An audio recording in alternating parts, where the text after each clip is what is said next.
Look at the image on your screen. Flames consume a body until only ash remains, yet above the smoke a sealed spirit climbs, and something below reaches for it and misses. This isn't a debate about burial versus burning.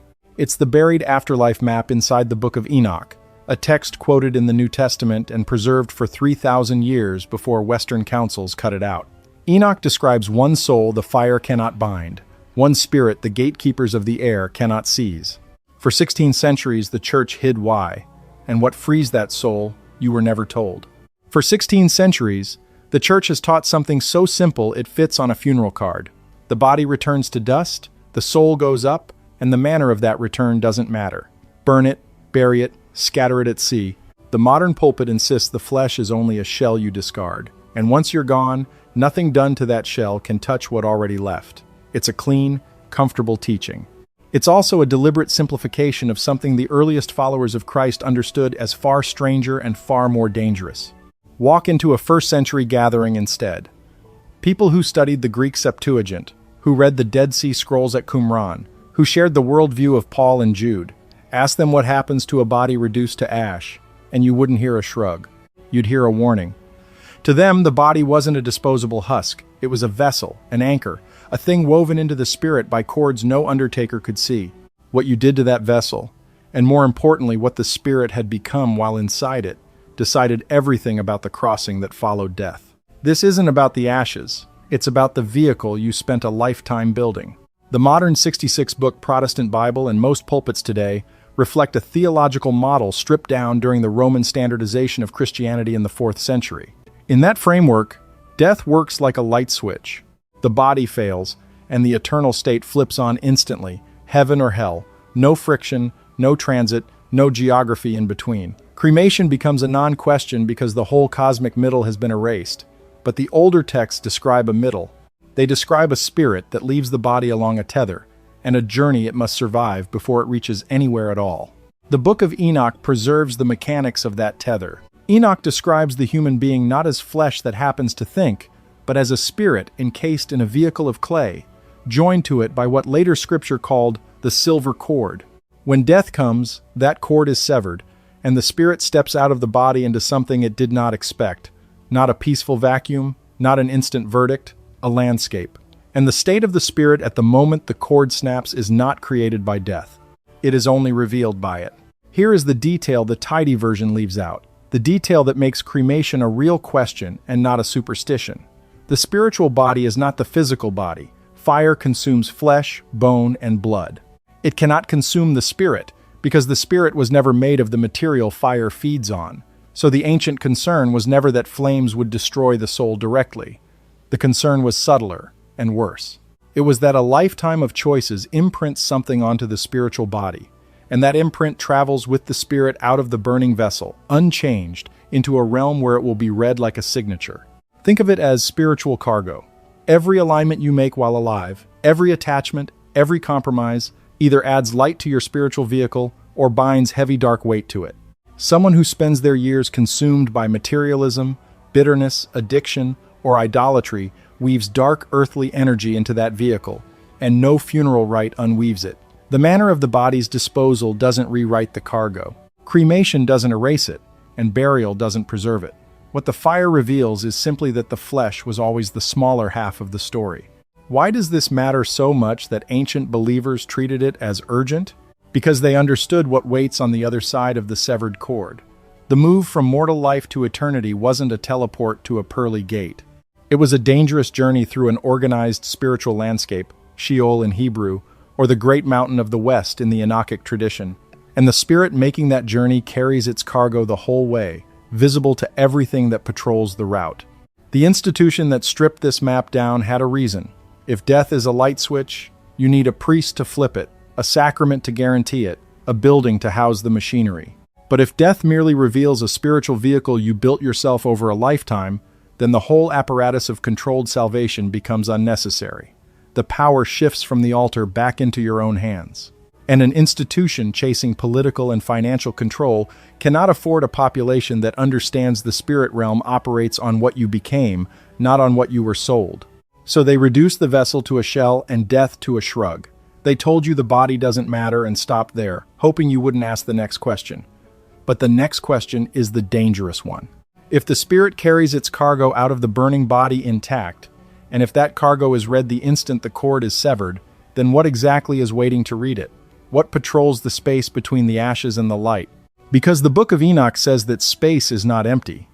It is occupied, guarded, and patrolled by ancient entities that have held the near-earth realms since before the flood, and they are waiting for what the fire cannot burn away. The moment a spirit leaves the body, it doesn't float through a peaceful vacuum. It enters the atmospheric heavens, a contested zone occupied by ancient entities that have held the near-earth spiritual realms since before the flood. Fire changes nothing about this. Whether the body was buried whole in consecrated ground or reduced to a handful of ash, the spirit that steps out along the severed cord arrives in the same guarded airspace, carrying the same cargo, met by the same patrols. The manner of death does not choose the road. Everyone walks it. To understand what waits there, you have to know where these entities came from and what gives them the authority to stop a soul at all.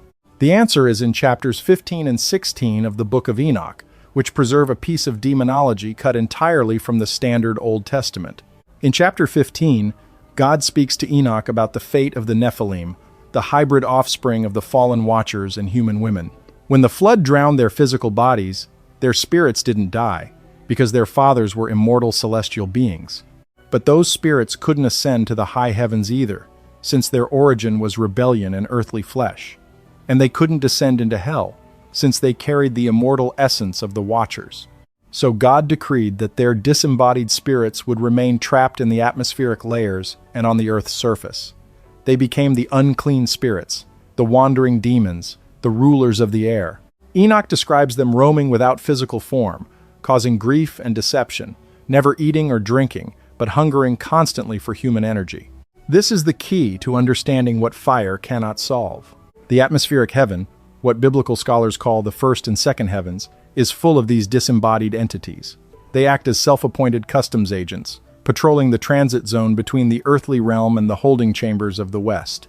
The Gnostic texts found at Nag Hammadi, which drew heavily on early Enochic Judaism, call them the archons, the rulers, or toll collectors of the air. And a toll collector does not care how you disposed of your body. He cares what you're carrying through his gate. Here is the mechanism the church buried. When an unprepared soul tries to rise through the atmospheric grid, these territorial powers intercept it, not with physical weapons, but with legal accusations and energetic attachments. They don't grab the ashes. They can't. Ashes are irrelevant to them. What they seize is the resonance, the spiritual cargo the person carried to the grave. Someone whose vehicle is heavy with materialism, addiction, bitterness, or idolatry has, without knowing it, woven a bridge to the very entities that rule those domains. Death simply delivers the soul to the doorstep of its own creditors. This is why cremation was never the real danger, and why the modern debate misses the point entirely. People argue over whether burning the body offends God or damages the soul, as if the flame were the threat. The flame is not the threat. The threat is legal resonance, and legal resonance is built while you're alive, long before any fire is lit. When that soul enters the contested airspace, the gatekeeping entities recognize their own property, the unresolved attachments, the unrepented compromises, the spiritual blindness. They cast their iron chains, bonds of spiritual law rather than physical shackles, and pull the soul off its upward path. Paul understood this precisely, and said so plainly to a church that already shared the worldview. He warned the Ephesians that their real struggle wasn't against flesh and blood, but against principalities, powers, and spiritual wickedness in high places, in the heavenly realms. He wasn't speaking in poetry. He was describing aerial interception, the same doctrine the ancient Ethiopian manuscripts painted as horned entities below a narrow bridge, reaching up with chains to snare any spirit that loses its footing on the crossing.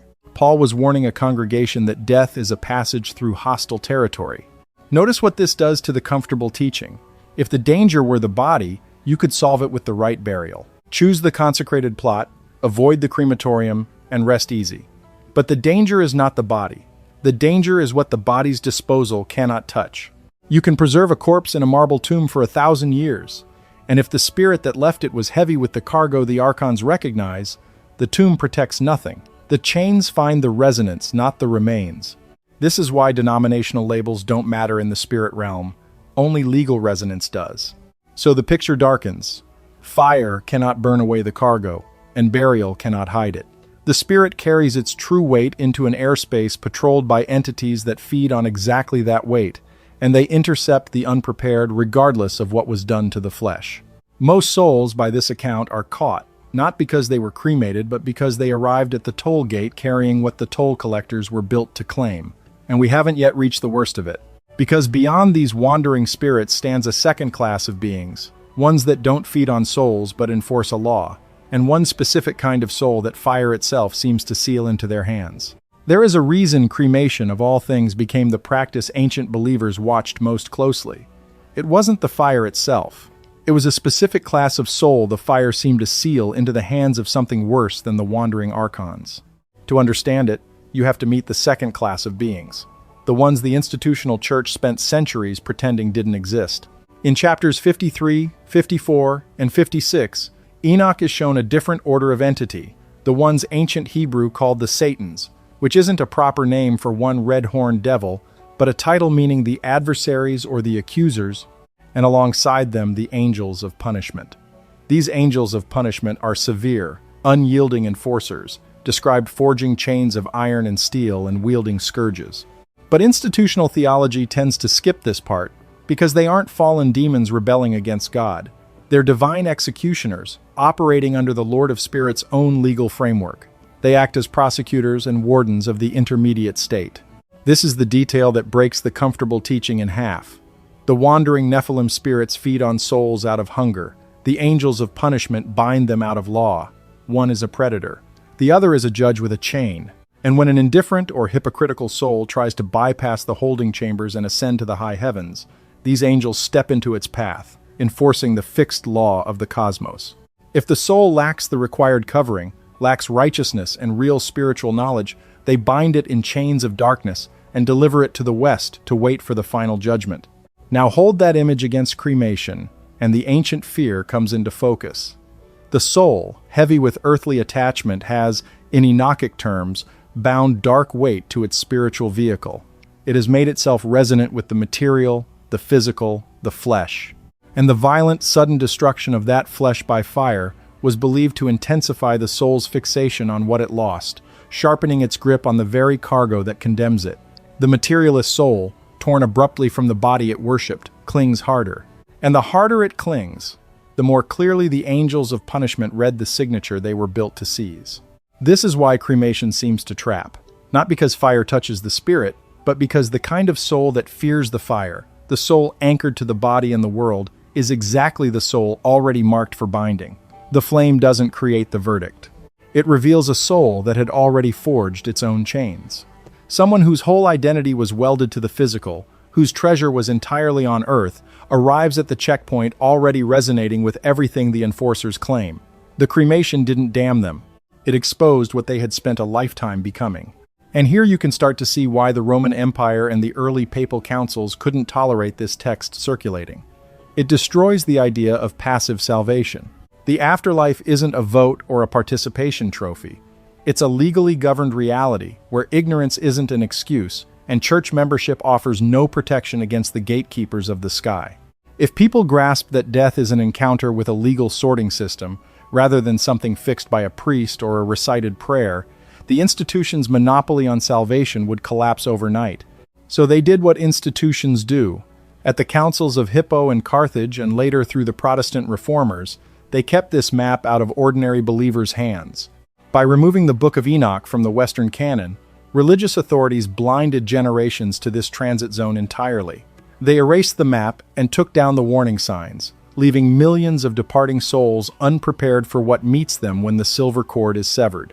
They frightened people with invented doctrines of purgatory and paid indulgences while suppressing the older, more dangerous knowledge of how the spirit realm actually sorts the dead. But the suppression cut deeper than doctrine. By teaching that the body doesn't matter and the manner of death is irrelevant, they left the most vulnerable souls, the ones most attached to the flesh, walking blind toward the exact checkpoint designed to catch them. They never taught people how to build the spiritual vehicle while still on earth. They never explained that the seizure at death targets resonance, not remains. And they never breathed a word about the one exception, the single kind of soul that walks through the fire, through the archons, and through the angels of punishment untouched. Because there is an exception, Enoch was shown it. In the same visions where the enforcers bind the heavy and the indifferent, one class of soul rises through the contested airspace, and the angels of punishment do not draw their chains. Fire cannot seal this soul into their hands, because it carries nothing the fire could sharpen, nothing the archons could claim, nothing the enforcers could read as their own. It is the one soul cremation cannot trap. And what sets it free is not a burial rite, not a sacrament, not a denominational label, but something forged inside the living person, long before the flame was ever lit. Imagine standing at the threshold of eternity, your body already gone, consumed to ash on a slab hours ago, and realizing that the fire behind you meant nothing to the entities in your path. They aren't reading your remains. There are no remains. They're scanning for one thing, the seal of the righteous elect. And the soul that carries it is the one thing in all of this the fire could never touch, because what sets it free was never made of anything fire consumes. In the section called the Book of Parables, Enoch is shown the resolution to the entire bottleneck. He sees the dwelling places of the holy ones under the protective wings of the Lord of Spirits. And as he watches souls navigate the contested airspace, he notices the one trait that separates those bound in the West from those who pass through unhindered. It isn't religion. It isn't loyalty to an institutional hierarchy. It isn't the manner of burial. It's possession of what the texts call the garments of glory and the seal of light. Here is why fire cannot trap this soul. The materialist soul is anchored to the flesh, so the violent loss of the flesh sharpens its grip on everything the enforcers claim. But the sealed soul was never anchored there to begin with. While alive, it did the opposite of clinging. It spent its years shedding the corrupt, heavy vibrations of this world and putting on divine light. It loosened its hold on the body long before the body was taken. So when the fire comes, there is nothing to sharpen, no fixation to intensify, no cargo to inflame. The flame removes a vessel the spirit had already stopped worshiping. This is the mechanism the institution buried. In Second Temple theology, which the New Testament writers understood well, salvation wasn't a legal transaction in a distant courtroom while you stayed spiritually inactive on earth. It was an active process. Every choice and every alignment you make with the Creator's cosmic order either adds light to your spiritual vehicle or binds heavy dark weight to your soul. Pursuing suppressed truth, rejecting the corrupt systems of Babylon, and building a direct covenant relationship with God through Christ imprints a literal seal on the forehead and heart. In the spirit realm, this seal blazes like the sun. Paul was pointing straight at this when he told the Corinthians they would be clothed upon with a house from heaven so that mortality could be swallowed up by life. He wasn't inventing metaphor. He was drawing directly on the Enochic framework of the garments of glory. When Revelation describes the saints given white robes and warns believers to keep their garments spotless so they don't walk naked and ashamed, it's pointing at the same spiritual mechanics of the intermediate state. The robe is the vehicle you build. The nakedness is arriving with nothing but cargo the gatekeepers can claim. Now watch what happens at the crossing. When a soul bearing this seal exits the body and enters the atmospheric heavens, the dynamic shifts instantly. The disembodied Nephilim spirits, the archons who patrol the skies for unresolved attachments, cannot touch a soul clothed in the garments of glory. The moment they try to cast their chains or bring accusations, the seal's frequency repels them. They're legally blinded and paralyzed by the light of the elect. There is nothing in the sealed soul that resonates with them, so there is nothing for their chains to grip. And when that sealed soul reaches the checkpoints run by the angels of punishment, the enforcers don't draw their chains either. Recognizing the signature of the Lord of Spirits, they step aside and act as an honor guard, escorting the spirit past the dark cavities of the western mountain, past the twilight zones of the indifferent, straight into the illuminated spring of water and light, reserved for the holy ones, until the final resurrection. The fire took the body, the seal delivered the soul. The flame and the chains reached for the same spirit and closed on empty air. This is the secret the institutional church spent 1,600 years concealing. They wanted you to believe you were a helpless, passive sheep who needed their priests, buildings, and permission to navigate the afterlife. They frightened you with clouds and harps and paid indulgences while suppressing the survival manual, because that's what the Book of Enoch is. Not superstition, not historical error, but a blueprint of the unseen world that strips away institutional control and puts responsibility for your eternal destiny back in your own hands, through direct alignment with the Creator. You aren't a physical being having a temporary spiritual experience. You're an ancient spirit encased in a vehicle of clay, and the fire that one day takes that vehicle decides nothing. What decides everything is the seal you forge while your feet are still on the ground. Now that you've seen the map, you can't unsee it. The fire was never the question, the cargo was. And that connects to a mystery larger still, because Enoch devoted an entire suppressed section to the moon, describing it not as dead rock but as an engineered instrument tied to the judgment of souls and the timing of the end of days. If you want to know what's been hiding above your head every night, click the video on your screen.